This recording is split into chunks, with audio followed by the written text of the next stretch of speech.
Every single person in England is out there, Jack thought with horror.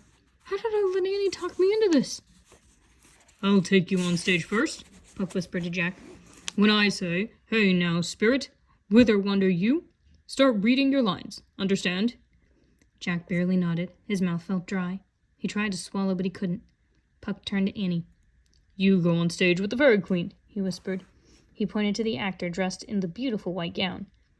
When she tells you to sing her to sleep, you start your song. What's the tune? Asked Annie. Just make it up, said Puck. Now, if they yell rude things, do not stop. Just, if who yells rude things? Jack broke in. The groundlings get a bit wild, said Puck. Groundlings? Said Jack. The rowdy folks who don't have seats, said Puck. They're standing close to the stage. If they throw rotten fruit, don't stop either. Just keep going. That does it, thought Jack. He couldn't go on stage, not with groundlings throwing things, not with 3,000 people watching, not with a million lines to read, and not when he was about to throw up. While Puck and Annie watched the show, Jack slipped away. He looked for the exit. Just as he found the stairs, he bumped into Will. Where are you going? Will whispered. I can't stay, said Jack. I'm sick. Will sucked in his breath, but then he put his hands on Jack's shoulders and spoke calmly. Close your eyes for a moment, Jack, he said. Jack closed his eyes. He could hear his heart pounding in his ears. There's nothing to fear, Will whispered. Imagine you are a fairy. You're in the forest on a summer's night. See the silver moon head. Hear the owls. Hoo-hoo.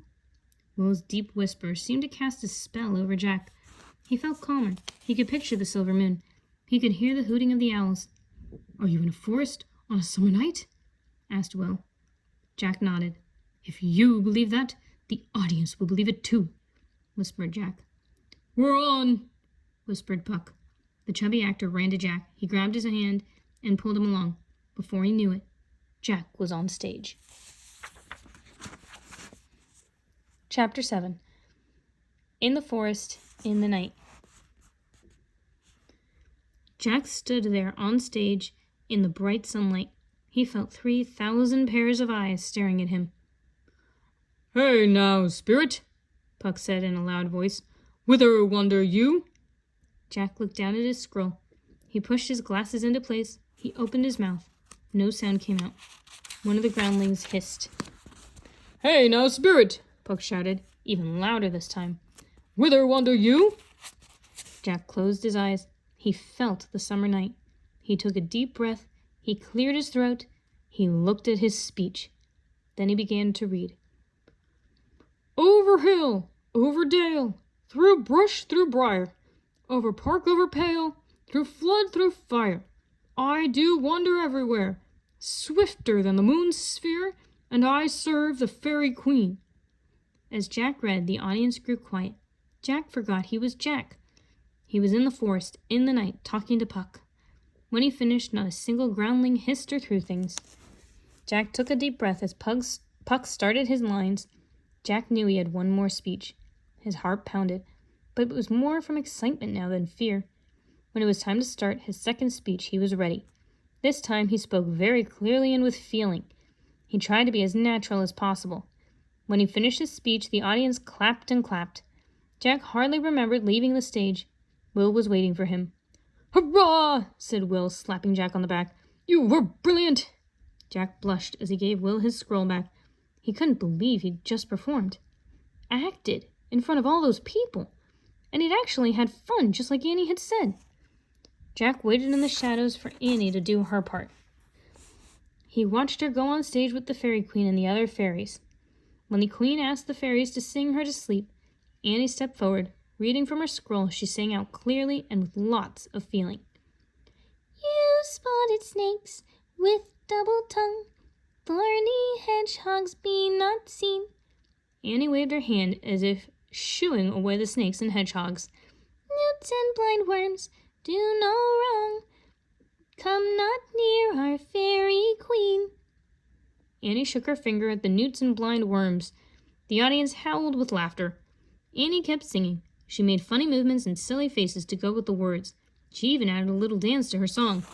By the time she finished, the audience clapped and cheered and stamped their feet.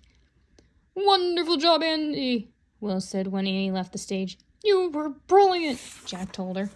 Thanks, said Annie. She gave her scroll back to Will. Do I go on again? Not until the end, when we all bow, said Will. Just then Jack heard the audience laughing again.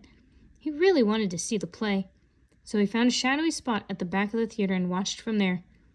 Jack couldn't understand everything people said, but he could understand the story. It was about people in love, but none were able to marry the people they loved. The funniest part was about the Fairy King and Fairy Queen. The king was mad at the queen, so he put magic juice on her eyelids to make her fall in love with the first person she saw. Puck worked for the king. He wanted to make the king's trick even funnier, so he put the head of a donkey on a funny man. When the queen woke up, she saw the donkey man. The magic made her fall madly in love with him. The Fairy King finally broke the spell. Puck turned the donkey man back into a human while he slept. When the man woke up, he looked about in wonder. I have had a most rare vision, he said. I have had a dream. Jack whispered the words to himself. I have had a most rare vision. I have had a dream. Beside him, a group of actors gathered for the last scene of the play. My lion mask is missing, one of them wailed. I cannot be a lion without my mask. Of course you can, said Will. Just roar, and roar again. Will pushed the actor on stage. He wiped his brow, then caught the sight of Jack. Get Andy, he said. It's almost time for our bow. Annie? Where is Annie? Jack wondered. He hadn't seen her in a while. He peeked into the costume room. She wasn't there. Jack's heart started to pound. He had a scary thought. Oh no, he whispered. Jack ran down the stairs. He opened the door. He was happy to see Annie running out from some trees behind the theater. It's time to bow, he said, grabbing her hand. Where have you been? What did you do? I'll show you later, said Annie. Jack and Annie charged upstairs together. They found Will and some of the actors waiting. Puck was finishing his last speech on stage. So good night unto you all. Give me your hands if we be friends. Andy, Jack, said Will. He grabbed Annie and Jack. Puck ended his speech. The audience gave a big hand. They clapped and whistled and shouted. Jack and Annie ran on stage with Will and the other actors. While the crowd cheered, they all bowed once, twice, and once again.